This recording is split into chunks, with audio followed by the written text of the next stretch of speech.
Bonjour et bienvenue à notre face-à-face avec Denis Trottier. Cette semaine encore, on va explorer un sujet politique. On va parler avec Denis. Bonjour Denis. Bonjour. Ça va bien? Très bien. Aujourd'hui, on se lance dans un sujet extrêmement large, mais j'ai l'impression qu'on a besoin, parce qu'on l'utilise à beaucoup de choses, j'ai l'impression qu'il faut qu'on précise, puis on essaie de comprendre, c'est la mondialisation. J'aimerais que tu me dises, c'est quoi la mondialisation? Puis pourquoi on lui donne une si grande importance aujourd'hui en 2015? On dirait que tout faut que soit mondialisé. D'abord, c'est que la mondialisation, c'est le processus d'intensification des échanges commerciaux, mais aussi des échanges de toutes sortes. Le monde voyage plus, etc. Puis aujourd'hui, tout est mondial. L'économie est mondiale, les compagnies sont multinationales, puis tu sais, le monde a bien changé. Autrefois, les gens, ils venaient au monde dans le rang, ils se mariaient dans le rang, puis ils mouraient dans le rang. Ouais. Là, aujourd'hui, le monde, ils viennent au monde à Saint-Eugène, puis ils peuvent se ramasser à Tombouctou, puis à Chicago, puis Saint-Hyacinthe, puis etc. Ça fait que là, on est dans une ère. Puis les jeunes d'aujourd'hui sont mondiales. Les jeunes aujourd'hui, quand ils jouent, supposons, avant ça, quand nous autres, on jouait, je sais pas, au Monopoly, on était 3 ou 4 autour de la table pour jouer au Monopoly. Là, aujourd'hui, les jeunes, quand ils jouent avec des gens, ils peuvent jouer avec un Polonais, ils peuvent jouer avec un Australien, etc.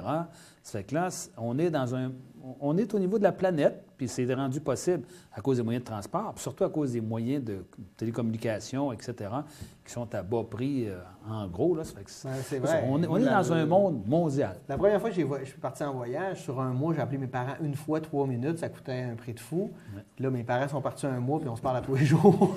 Ah oui, bien c'est ça. C'est que là, aujourd'hui, là, avec toutes les affaires FaceTime et compagnie, Skype, ça coûte ça coûte la base, là, mais finalement, c'est accessible. Ouais. C'est-tu un phénomène nouveau, la mondialisation, ou c'était de toutes les époques? Parce que les échanges commerciaux, ça allait exister de toutes les époques. Oui, c'est sûr que, d'abord, ça vient de la curiosité. C'est que là, les gens voulaient savoir, c'est quoi qu'il y a de l'autre bord de la montagne?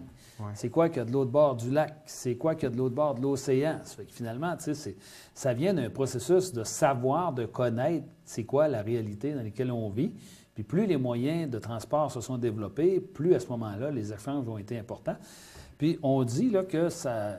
On sait, entre autres, là, qu'au 2e siècle, il y a pas mal longtemps, ça fait 2000 ans, les Chinois avaient commencé à faire de l'exportation, des échanges. Puis entre autres, la route de la soie, qui a marché beaucoup avec Marco Polo là, dans les années 1400, 1500, bien, déjà au 2e siècle, c'était commencé. Ça fait que ça existe depuis pas mal longtemps, sur une plus petite échelle parce que les moyens étaient plus réduits.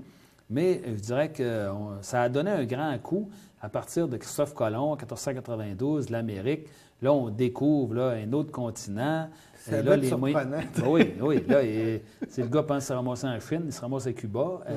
Bon, puis là, à ce moment-là, le fait que les moyens de transport se développent, puis là, en plus aussi, c'est que là, on allait chercher du stock là, puis là, on s'en venait vide, on repartait plein ou inversement. Ça fait que là, à un moment donné, des gens qui ont conçu une espèce de triangle dans lequel tu pouvais échanger du stock entre les colonies pour rentabiliser tout ça. Ça fait que finalement, il y avait un effet, on pourrait dire, de possibilité, mais aussi de rentabilité.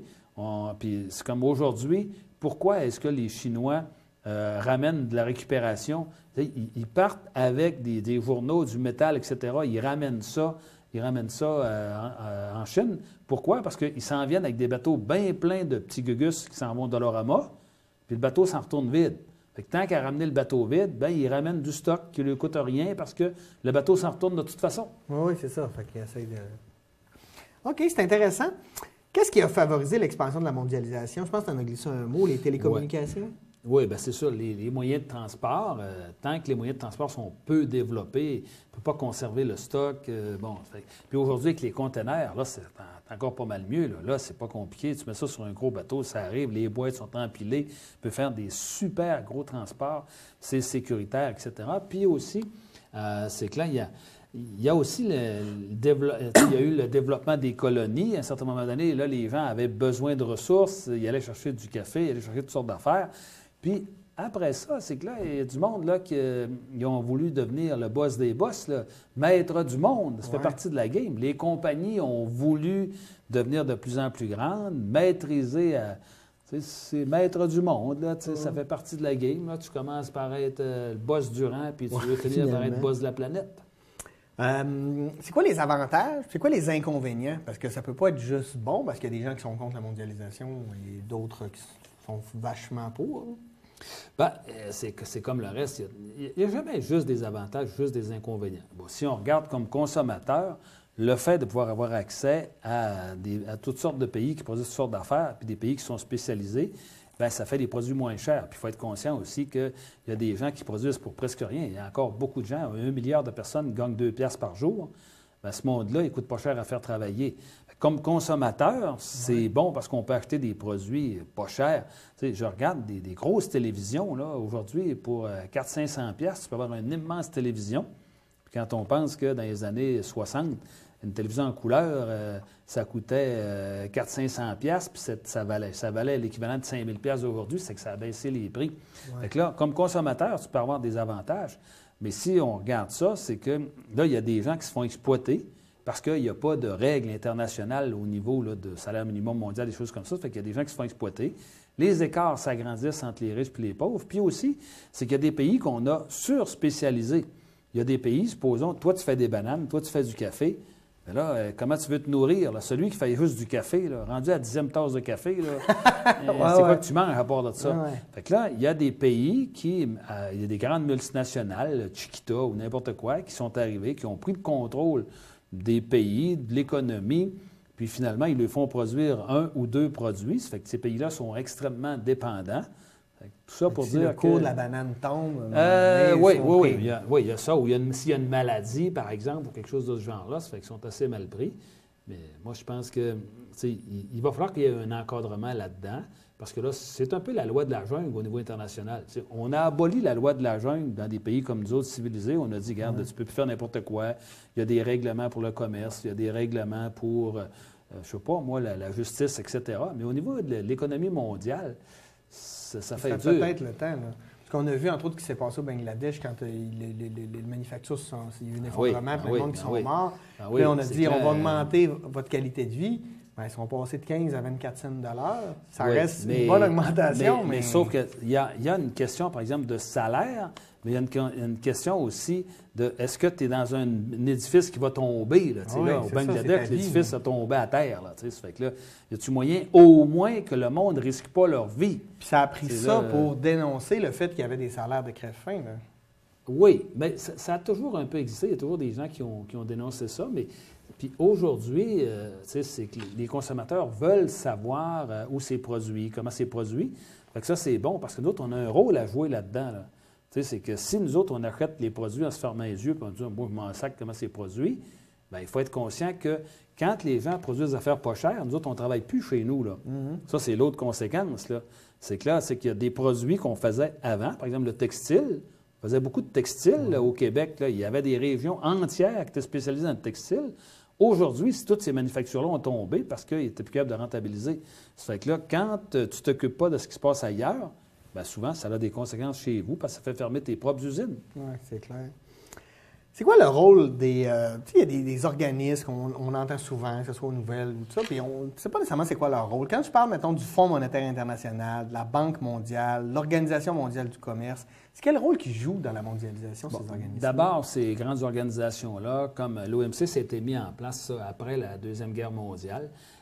Puis un des objectifs, c'était de faire en sorte qu'on évite les catastrophes économiques du genre 1929, dans lesquelles, là, il y a eu une crise là, qui n'a pas duré 15 jours. Là, l'économie ne décollait plus. Ça fait que là, ils ont dit, on va permettre... Là, ça, c'est plus pour la Banque mondiale. L'Organisation mondiale du commerce? L'Organisation mondiale, le Fonds monétaire, on va recommencer ça. OK.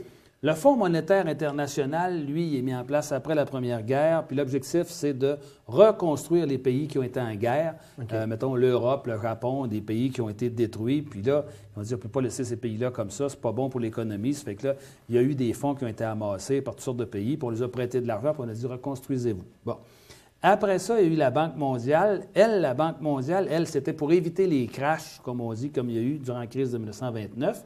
Puis après ça, il y a eu l'OMC. Puis là, l'OMC, ça, c'est plus récent, ça, c'est dans les années 90. Puis l'objectif, c'est de mettre un encadrement, de faire des traités de commerce au niveau international. Tu as le droit de faire ça ou pas faire ça. Tu as le droit de faire... Tu sais, c'est que là, il y en a un encadrement. Mais c'est un encadrement minimal. Par exemple, comme il n'y a pas il ne s'occupe pas d'environnement là-dedans. Il ne s'occupe pas de loi du travail, pas vraiment.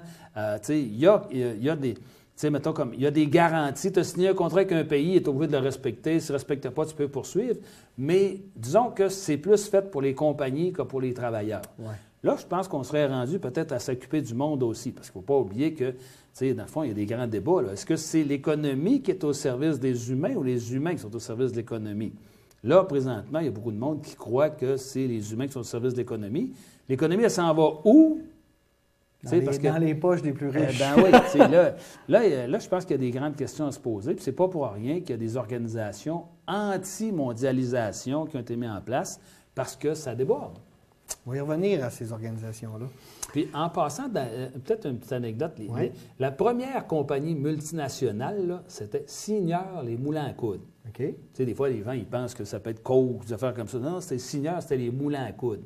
Là, c'est qu'eux autres, ils avaient décidé là, de vendre des moulins à coudre partout dans le monde. C'était une révolution, j'imagine. Oui, aussi. puis aujourd'hui, Signeur, c'est à peu près disparu. Là, fait que là, des fois, il y a des dinosaures qui sont très gros qui finissent par mourir. Puis après ça, c'était Nestlé qui existe encore, qui est une extrêmement grosse multinationale dans l'alimentation, contrôle là, beaucoup. Oui, quand tu vas voir toutes leurs sous-compagnies, là, ils ont Kraft, ils ont Kellogg, ils ont tout ça, c'est assez fou.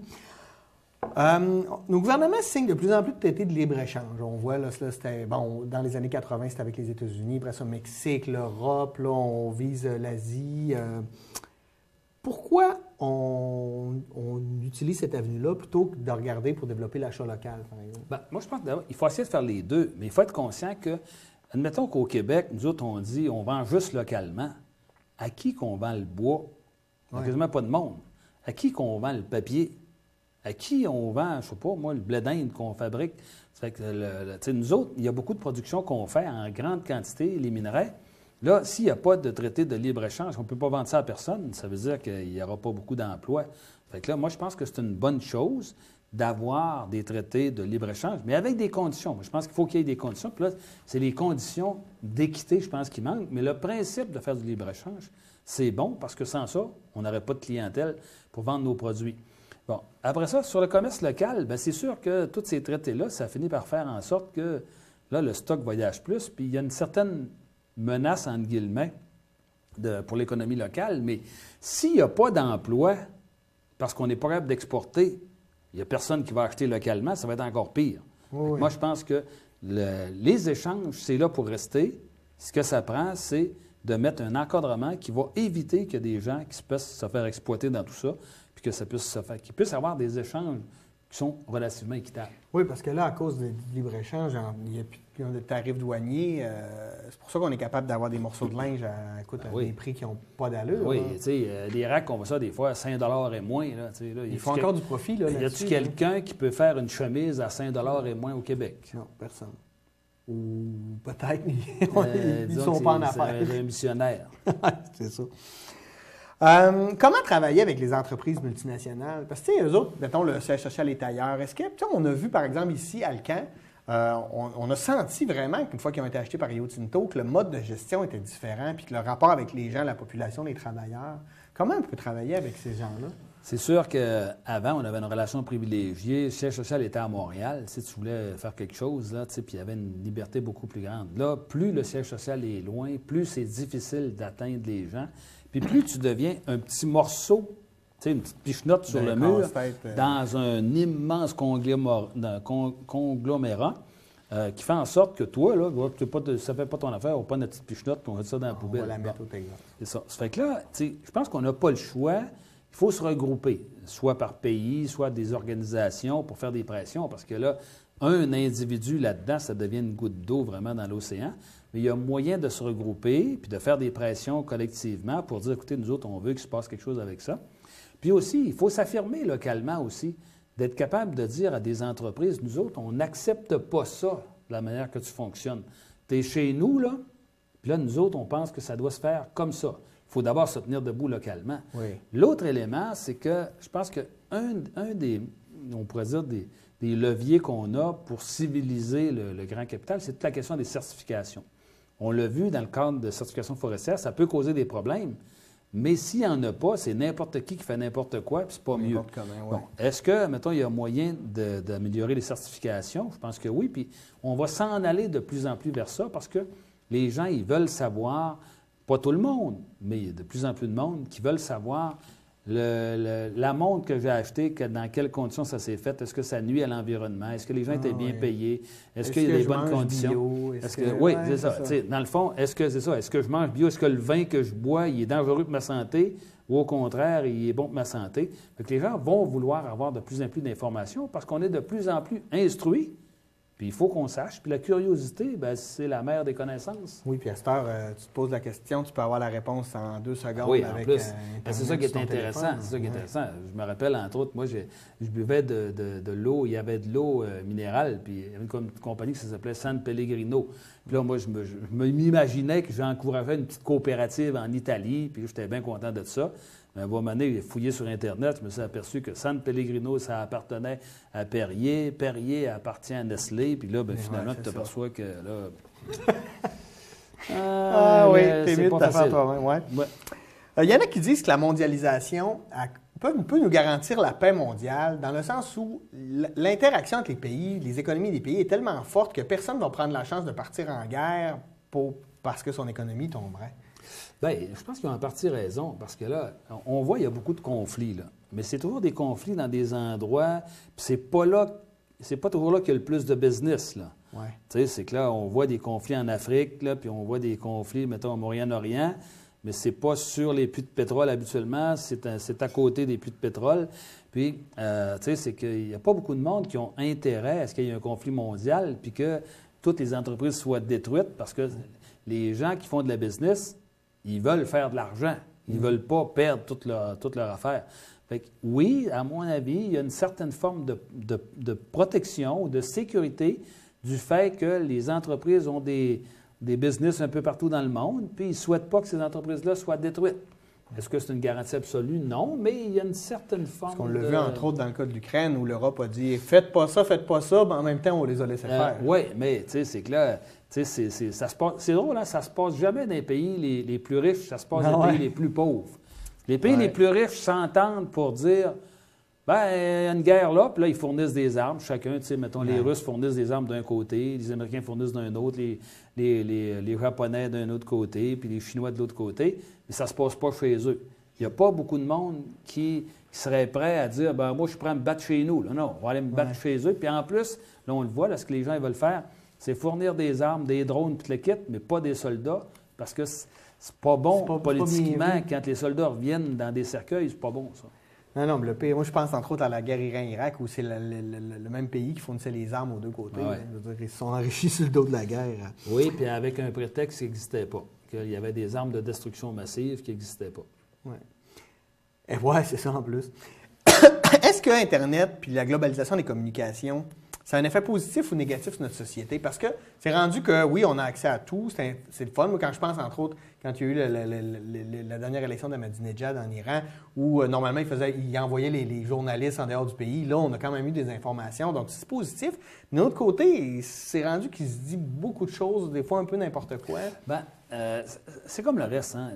Avec ça, il y a le meilleur puis il y a le pire. Avec un couteau, tu peux faire une super sculpture en bois, tu pourrais te faire une beurrée de sirop, puis tu peux tuer quelqu'un. Bon, Internet, c'est un peu la même affaire. Tu sais, c'est que d'abord, on a accès à des informations, c'est assez extraordinaire. Jour et nuit, 365 jours par année. Moi, j'aime bien ça. Là. En pleine nuit, tu veux savoir c'est quoi qui s'est passé en telle année au Bangladesh. Pèse là-dessus, Enter, puis c'est réglé. Bon, mais en même temps, on voit que là, des pays comme les Américains, on voit là, qu'ils ont des agences de surveillance. Là, ils peuvent savoir tout ce qu'on fait à partir de nos cartes de crédit, de nos discussions. Puis tu peux t'enregistrer. Ça veut dire que là, on est en train de perdre une partie de notre vie privée. Il y a une espèce de Big Brother, là, ça existe en partie présentement. Ça fait que ça, c'est un élément sur lequel il faut travailler parce que il peut y avoir des dérapages. Là. Parce que là, à certains moments donné, ce qui se passe chez nous, c'est chez nous. Puis je pense qu'on a convenu dans nos sociétés que ce qui était dans nos maisons, bien, ça devait rester dans nos maisons. Puis c'était pas l'affaire du gouvernement d'aller surveiller si on faisait l'amour ou pas, ou en tout cas, bon. Mais sauf que, présentement, on le voit surtout avec l'espèce de psychose du terrorisme. Là, on est rendu que on veut rentrer. Puis même, on disait qu'avec les nouvelles télévisions, qui pourraient même enregistrer ce qu'on fait, puis même nous voir éventuellement. Ça fait que là, il y a des dangers potentiels. Ah oui, c'est clair. À l'époque de la guerre froide, là, ceux qui étaient contre le libéralisme économique et la mondialisation, c'était les communistes, c'était les soviétiques. Là, quand le bloc communiste est tombé, ces gens-là se sont un peu regroupés sur la bannière altermondialiste. C'est quoi cette bannière-là? Puis qu'est-ce qu'ils proposent comme mode de fonctionnement, eux? Bien, c'est sûr que ça arrive là, quand ça déborde. C'est assez rare qu'il y ait un mouvement qui se fait quand il n'y a pas de problème. Je n'ai pas vu de mouvement contre le chant des petits oiseaux.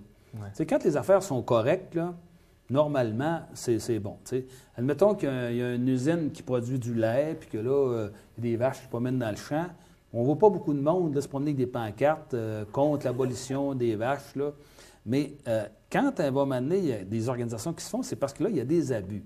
Puis là, quand le système communiste a tombé, là, c'est que là, le capitaliste s'est mis à profiter, là, comme si c'était les deux mains dans le cash.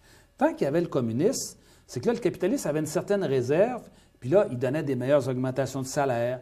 Il essayait de montrer que le système capitaliste était meilleur que le communiste, parce qu'il avait peur que les citoyens, les travailleurs deviennent communistes, puis qu'à ce moment-là, ils changent le système. Mais à partir du moment où le communiste est tombé, là, le capitaliste est devenu comme le roi des rois, puis là, on s'en remplit les poches, puis ça presse. Ouais. Fait que là, c'est arrivé à ce moment-là, quand on regarde la naissance du mouvement altermondialiste, c'est avec la chute du communisme, parce qu'il n'y a plus d'alternative. Au début, les gens se prononçaient plus comme étant anti-capitalistes, anti-mondialisation. Là, les gens se sont dit, bien, être contre, là, c'est le fun, mais ça donne quoi être contre? Là? Ouais. Fait que là, l'idée est devenue de dire, on va être altermondialiste. Alter, c'est un autre monde.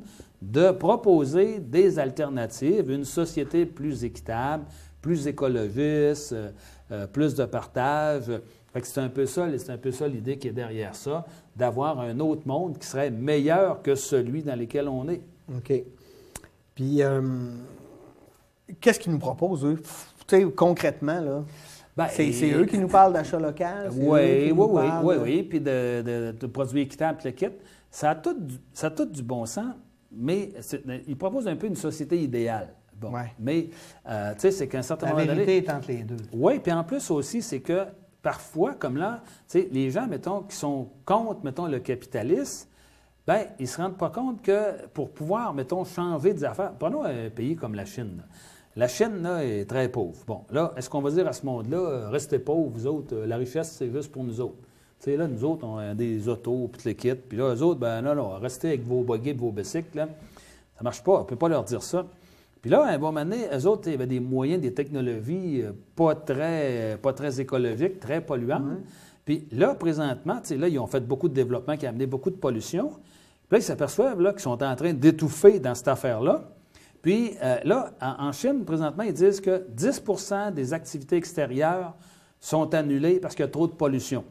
Tu sais, mettons, une partie de baseball, les jeux pour les enfants dehors, la garderie, ils sortent plus les enfants. Là, ça fait qu'à ce moment-là, tu sais, là, ils annulent des affaires. Fait que là, ils sont en train de s'apercevoir qu'il faut qu'ils tournent au vert. Mais pour tourner au vert, ça prend de l'argent. Et là, ils ont suffisamment d'argent pour être capables de passer au vert. Tu sais, c'est que l'environnement, là, c'est une préoccupation des riches. Quand on va dans les pays pauvres, on voit les poubelles sont renversées, puis le kit. Ils n'ont pas le moyen de s'occuper de ça. Ils essayent de survivre. Nous autres, on veut ça propre. Mais la propreté, ça demande de l'argent. C'est un luxe de pays riches. Fait que ça prend de la business. Fait que tu ne peux pas dire, vous autres, ne faites pas de business, restez pauvres. Fait que là, il y a, bon. L'autre élément, l'autre critique qu'on pourrait faire, c'est que c'est beau une société idéale, mais c'est qui va faire ça? Puis là, tu sais, c'est un mouvement qui se veut décentralisé, puis qui se veut une autre forme de démocratie, mais ça manque de cohésion. C'est qu'à un certain moment donné, tu dis, là, y a-tu moyen qu'on s'assoie et qu'on dise, regarde, ça, on essaie de faire avancer ça. Ouais. Quand tu veux une société parfaite, ben tu parles, mais t'agis pas assez. Oui, puis souvent, bien, les exemples politiques qu'on a de société parfaite, c'était des dictatures où les gens n'avaient pas le choix. Oui, ça, c'est l'autre élément. Je pense que, même si tu proposerais une société écologique, équitable, etc., à partir du moment où tu veux imposer ça, Parce que le communisme, c'était ça, c'était une Ben société oui. parfaite. Là. Ben oui. À chacun selon ses besoins. C'était une très belle Sur phrase. papier, là. c'est beau. Hein? Sur papier, c'était excellent. Mais la vie est plus compliquée que ça un peu. Ouais. Hey, merci beaucoup, Denis, de nous avoir amené encore ta sagesse fantastique. Non, mais c'est l'âge. Hein. Non, je fais des blagues. Je sais pas. En tout cas, l'âge est là, c'est sûr. La sagesse, je ne le sais pas, mais l'âge, je suis certain. Merci beaucoup de ta collaboration. On se retrouve la semaine prochaine pour un autre face-à-face. Pardon, avec M. Denis Trottier. Merci. Au revoir. Bonne semaine.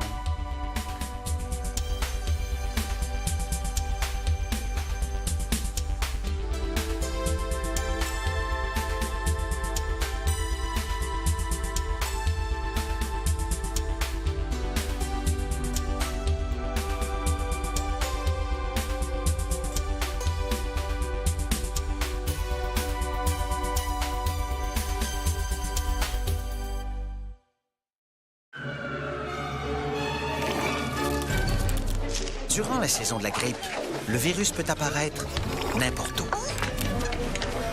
Il est invisible, imprévisible, et tout le monde peut se faire prendre par surprise. Heureusement, le vaccin contre la grippe est la méthode la plus efficace de se prémunir contre lui. Ne vous laissez pas surprendre par la grippe. Faites-vous vacciner. Renseignez-vous à santé.gouv.qc.ca. Chaque jour il traîne autour avec son nuage gris. On dit qu'il veut toujours se faire des amis. Il a toutes sortes de trucs, souvent même il s'en bon. Ou bien il se déguise en fruits ou en bonbons. Suffit d'une seule fois, d'une seule permission pour qu'il répande en toi des traces de poison. Si tu le croises un jour, même si c'est juste une fois, rappelle-toi que boucan, il magane les organes. Même une seule cigarette, ça magane les organes.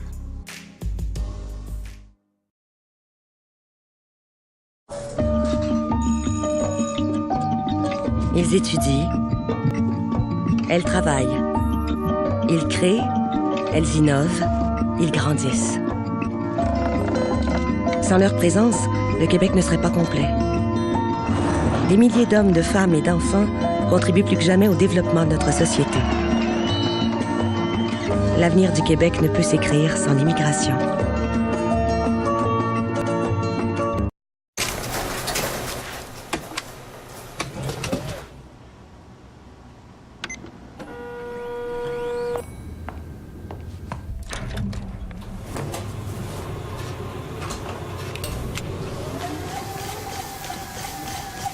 Dans la vie, il y a des machines qu'on contrôle et des machines qu'on ne contrôle pas. Rien ne peut augmenter les chances de gagner. C'est toujours le hasard qui décide. Visitez le jeu-doit-rester-un-jeu.com.